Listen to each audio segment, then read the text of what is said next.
As ever, David, thank you very much, and good afternoon, everyone. Delighted to be here today, showing you some of the stuff that we're doing. Now, health warning here. A lot of what I'm going to show you will feel like the future, but it's not, it's the past. So just reflect on that statement. I'm showing you things that we've done, not things that we're going to do. So just bear that in mind when I start to show you what I'm doing.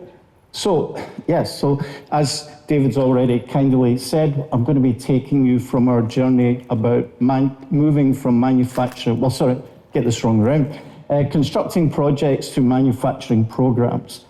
And of course, in Dublin, you've been constructing projects for a long time, like nearly 1,000 years, I would suggest. So, you know, you're not new to it, and no one's new to it in our industry, but we have to change. And of course, one of the challenges I see is we keep making forays into manufacturing. It ends up hard or it ends up more expensive, and we flip back to construction. That happens with so many clients that the first journey is difficult, or we're playing manufacturing into a construction process. And similarly, a lot of the project managers are trying to use program approaches, whether it's standard briefs and so on and so forth. So they are dipping into programs. But my view is that we have to make that shift in a single move from constructing projects to manufacturing programs. And of course, AI is one of the tools that we've got to do that. And I must say, I've been constructing major projects for 35 years. I never want to do a project ever again. I just find the process insanely ineffective. And I go into meetings and I'm like, oh my gosh, we made that decision last year. Why are we remaking that decision? So that's some of my initial thoughts. So, and of course, this was a piece of work we did for a client that begun to unpack the inefficiencies of construction. So this was 3 buildings we analysed for a client, 24 different types of staircases on one programme of work. You know, why can't we just have one stair? And think about how many hours of drawing the fabrication drawings for that and the cost difference. So simple example, that's how inefficient our construction process is. And I know in the next project, it would start again. It's bonkers. It's a crazy process that we run. So we talk about what I call our kit of parts approach. Now, a kit of parts approach is about all the pieces, the products, and the elements. But it's not, it's a mindset, it's about a change. And I think, Dave, you're absolutely correct. We need a major change program to do some of the things that I'm going to talk about. But the way I split my elements down into project 1 is we're trying to find the optimum kit of parts. So on a live project, we're increasingly doing proof of concepts. I am finding that clients are shifting to that point where they will commission us to do a proof of concepts for them using existing designs. But the key thing here is around D for MA, design for manufacture and assembly. It does what it says in the tin. It's not designed for construction, it's designed for manufacturing. So what we're trying to do is to bring that manufacturing thinking to the table and manufacturing experts. So increasingly we're trying to work with manufacturing consultants to make that happen, but it is a very, very different process to design for construction. Now, one of the key things, and I'll show you some projects just to underline that this is real, but most of the things I'm doing here are insights because most of my projects are done under NDAs, unfortunately, so I can't show you much of what we're doing. But the key thing for designing for manufacturing and assembly is the constraint of transportation, because our buildings are big, and so that becomes a major piece, because it's not just about the manufacturing, it's then about how you get things efficiently to site, and then how you assemble them really fast. So that's the first lesson. And this is the sort of drawing that we do for every client. We're trying to look at, are we using things internationally? Are we bringing them nationally? Are we trying to do unlock value and social value through micro factories or local plays or pop-up factories? If we're bringing things to site, do we need to make them bigger? So in an airport project, we might want to make them bigger before we take them across the runway into the secure environment, and so on and so forth. So that manufacturing journey is really important to what we do. And the next point is time. Now, you think that clients just want to do things faster. That is not strictly correct. Some of our clients want to do shorter. So for example, if I want to go fast, I will use concurrency of activity, in situ concrete, for example, and off-site manufacturing. But if I want to go fast, I might use precast slabs to have the shortest period on time. And that's something we're doing with our rail clients just now. How short can I be in a community when I'm building a station? But the other word that keeps coming up is predictability. So a lot of what we're doing is taking away the risk and trying to make our projects more predictable through using offsite manufacturing and the other things that I'm going to show you. And of course, this is some of the projects that we've been doing with Mace, where we've got construction time down quite radically from 6 months to 5 weeks at Manchester Airport that's just finished. So really different way of doing things. And this is a drawing for a project we're doing with Lang O'Rourke just now. I like this because it shows it's not necessarily, so I'm not a fan of PMV. I'll quite happily tell you why in the bar, because it's not about maximizing PMV, it's about getting the right solutions. And I'm not scared of using construction if that's the right thing to do. So this is the sort of diagram that we'll do. So on the left, we've got full off-site, on the right, we've got full on-site. And what we're trying to do all the time is to find where's the sweet spot for all the different components. That is really the secret sauce of our kit of parts approach, is finding out for a given client and a given program, what is the optimum way of making things? Because you can make off-site content too complex, and then it becomes more expensive. So these are the sort of drawings that we're doing all the time. And at every project, we're doing things differently. It's a creative process, this creation of the kit of parts on project one. Point number two is you'll hear people talking about category one, or volumetric or panelized. Again, I don't care what solution we use. We're always trying to find what is the optimum solution. So if I get complexity and repetition, I maybe want volumetric. So a powertrain for a data center, yeah, that's going to be category one. But for a lot of cladding solutions, we're category two. And again, that's part of that, trying to find out on a project, what's the optimum kits and parts. Now, I find it so funny, and we've just put a bid in for a project in Australia, and everyone gets so obsessed with these really big things that come across runways on hydraulics. No, it's just as equally crazy as taking thousands of small components to site and putting them together.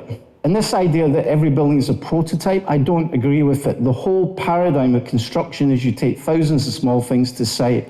That's how it's worked for thousands of years. But our value proposition is we take the minimum number of easily transportable components to site. That's what our value is. It's pretty boring, actually, but it's dead simple, but that's how it works. We don't want to ship air, we want to ship flat components. We want the optimum components coming to site for super fast assembly. That's really what it's about.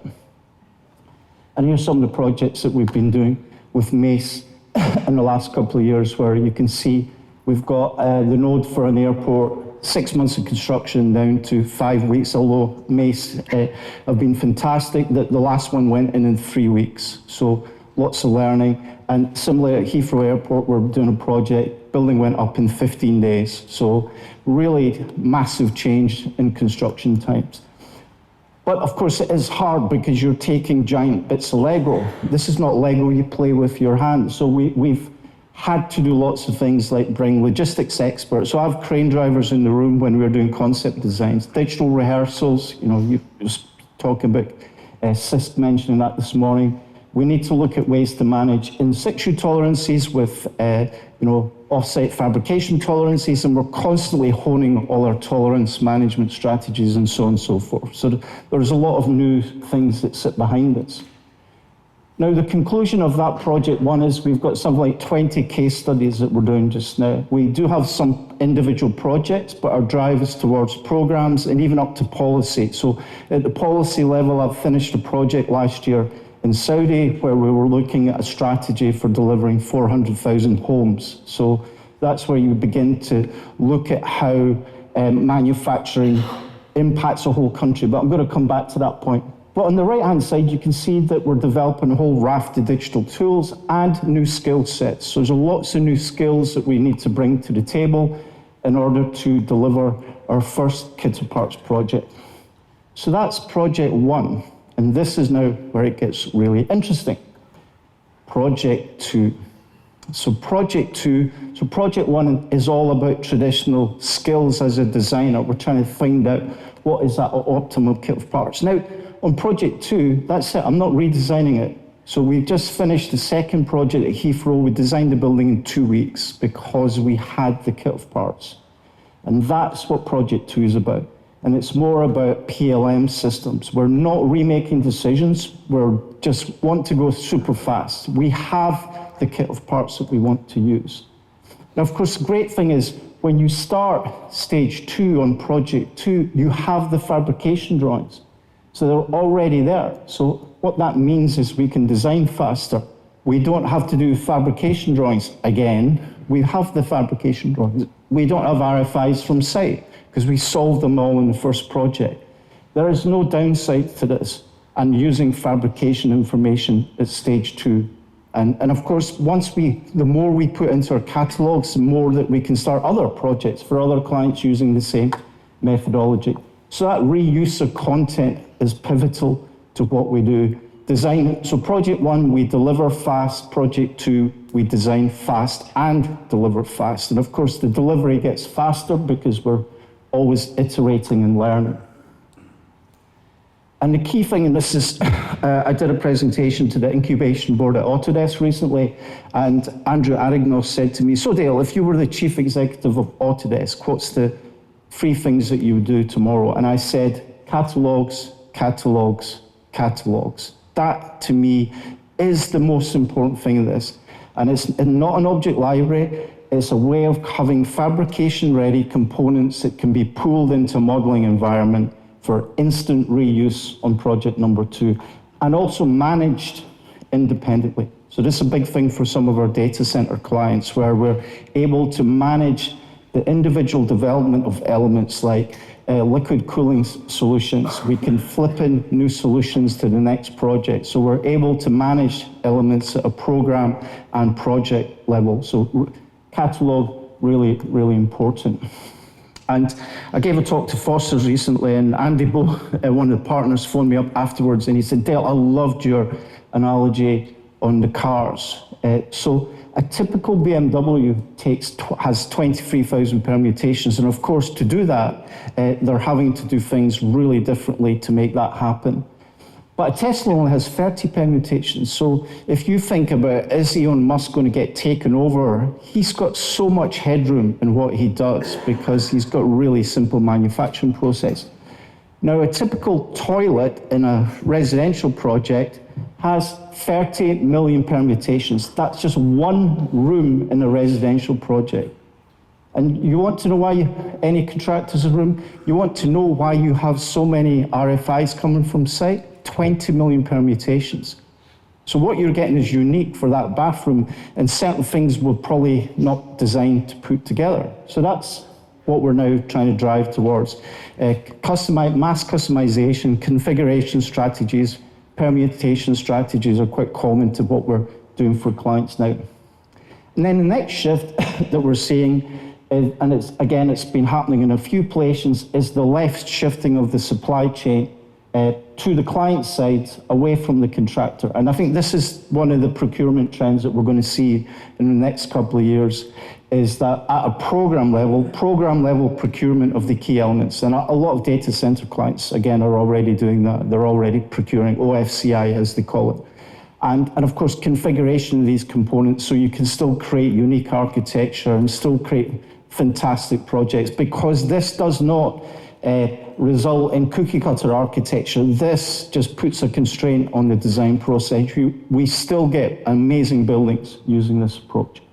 And of course, back to this, we don't have all of this design development that happens between design intent and fabrication drawings. We already have the fab drawings banked. Another thing is, over the last 30 years, design has become more complex as we've had to do more. So just a simple diagram about what I would do 20 years ago as lead designer. It is so much more complex, and more complexity means more interfaces. So all we're trying to do is take away a lot of that complexity and get back to simplicity of how we design.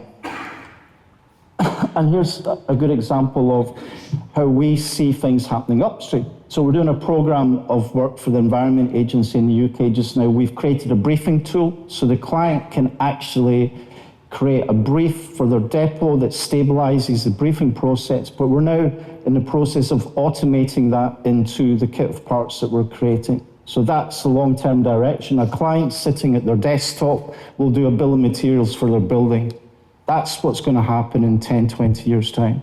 That's the way that we see it happening. So the contractor, the client sitting at their desk, configuring their building. Next week, the contractors are on site delivering it. That is possible today, and it's certainly the vision that we see for tomorrow. But of course, there's still lots that need to get done, so we need to move away from drawings. I still can't believe we do so many drawings on a project. It's my definition of insanity. We need to stop some of the old things to do the new things better.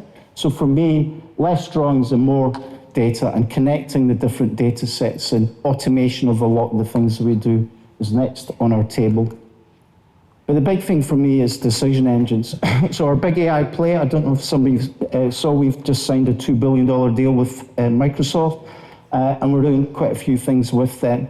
But the big AI play for me is, I see all these parametric and generative stuff, not interested. We've simplified things so much. For me, it's all about how we record and bank decision-making on projects.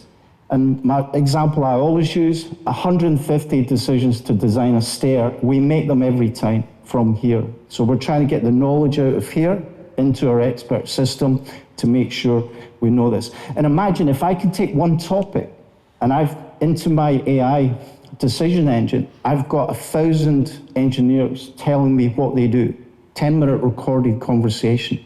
All of a sudden, I can bring into the room the knowledge of 70,000 people, not the knowledge of one person sitting at a table telling us what they think or what they know. So that's what's coming at us with the AI. But I'm going to come back to that point. And of course, back to the factory of the future. If you take 20% of the London construction output, it's something like £7 billion. Now, if we shift that activity from site to the factory, those factories can be anywhere. They could be on the periphery of the M25, they could be in Birmingham. We can decide, so this is where the policy comes into it, and I think it's something for you to learn about in Ireland. The shift to manufacturing is more profound because you can tee up all these opportunities. You can begin to put factories next to communities. Micro factories can be in the community, and so on and so forth. So there's a huge opportunity in this shift from construction to manufacturing to drive a lot of these policy decisions at a government level and make things much better. And then, of course, to drive that social value, people can cycle to work. They don't have to drive 2 hours to a site for 2 years and then drive 20 minutes. You create stability, they can cycle to their factory and so on and so forth. So we're doing a lot of work around this, and in some countries, when we're looking at the manufacturing strategies, it's even setting up the university courses so all the different layers of that factory can be considered. So that's how our kit of parts process works. Project 1 and design for manufacturing and assembly times project 2 in the PLM is the transformation that we're trying to drive in the industry and are driving through a lot of the projects that we're working on, simplifying the whole process to make delivery faster and better. And the way that works is, this is what we typically do. We finish a project, we go back to square one. You know how it works. I'm not going to explain it anymore. What we see is that connection. Now, the crucial thing here is we have to change our clients. We have to begin to connect what we do as designers with what the client does. And we're working on the £3 billion the Great Grid program in the UK just now. And so a lot of this is now taking some of the technical assurance and putting that client side. So the more we do, the more we bank into that kit of parts. That left-hand side, The more we do on the left, the less we do on the project. And we keep putting more into that left-hand side, connecting all the client elements with the elements that we're doing. Pre-assurance of components, all the logistics parts, everything gets banked into that area where we're bridging between us and the client team. And every time the projects get faster and faster. And I think this might be my last slide. I've got 1 minute, 27 seconds to finish this last slide. So, but coming back to laws, everyone's heard of Moore's Law. Well, I think the two laws applicable to what we're doing are Wright's Law. So who's heard of Wright's Law? A few people maybe. So Wright's Law, I actually heard this from the editor of Wired magazine, applied to Tesla. And the Tesla one is amazing. Company in New York was about to spend $300 million on Tesla shares. And Wright's Law convinced them to do it, and it proved correct. So the point is, if you keep making something, you get better and better at it. Now, in our industry, we don't learn because we go back to scratch every time, shop drawings every time. So that's what the kit of parts is about, mobilizing Wright's Law and driving costs down to the point where it should be 20% cheaper minimum to do this on our projects, but we've got to get Wright's Law up and running through aggregation of content and even from clients aggregating what they do to do that. And my final point is Amara's Law. So Amara's Law tells us that we completely underestimate the impact of our technology in the long term, but overestimate it. I find that quite bizarre because if I say to you we're overestimating today the impact of AI, you'd be like, well, that's crazy. I think we're, but it's true. And I think the key thing for us is we shouldn't be thinking about the impact AI will have in the short term. We should be thinking about the impact it's going to have in the long term. And we are definitely underestimating that. And what I do see is most people thinking about AI will make what they do better, but that's not how it's going to work. It's going to blow some professions out the water when it really kicks in.